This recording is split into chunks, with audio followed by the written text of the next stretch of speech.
कब्रों पर फूल डालना कैसा है? कब्र के पास हर वो काम करना जो सुन्नत से साबित नहीं है, मकरूह है। और कब्रों के बारे में जो चीज सुन्नत से साबित है सिर्फ दो चीज है। नंबर एक, कब्रों की जियारत करना। नंबर दो, कब्रों के पास किबला रुख खड़े होकर हाथ उठाकर दुआएं करना, जैसा कि पिछली वीडियो में आपको मालूम हो चुका। ये दो चीजें साबित है। और जो चीज सुन्नत से साबित नहीं है, हर वो काम करना मकरूह है कब्र के पास जो सुन्नत से साबित ना हो। चुनांचे बैरिस्टर अहनाफ इमाम इब्नुल हुमाम रहमतुल्लाह अलैह फरमाते हैं, वयकरहु इंदल कब्र कुल्लमा लम यरहिद मिन सुन्नति वल माहूदु मिनहा लैसा इल्ला जियारतिहा व दुआ इंदहा काइमन कमा काना यफअलु रसूलुल्लाह सल्लल्लाहु अलैहि वसल्लम फिल खुरूज इलल बकी।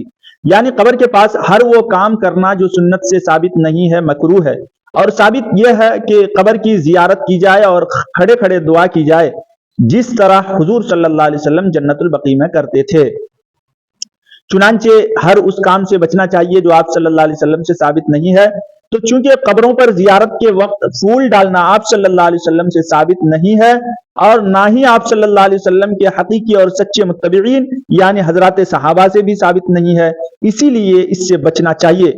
मगर बरेलवी हजरात कब्रों पर फूल डालना ये सुन्नत समझते हैं, जरूरी समझते हैं। हालांकि ना तो नबी सल्लल्लाहु अलैहि वसल्लम से ये बात साबित है और ना ही हजरात सहाबा से ये बात साबित है। जो चीज साबित ना हो उसको सुन्नत समझ लेना, जरूरी समझ लेना, जरूरी समझकर वो काम करना, यही बिदात और नाजायज है। दीन में नई चीज पैदा करना है जो सरासर बिदातों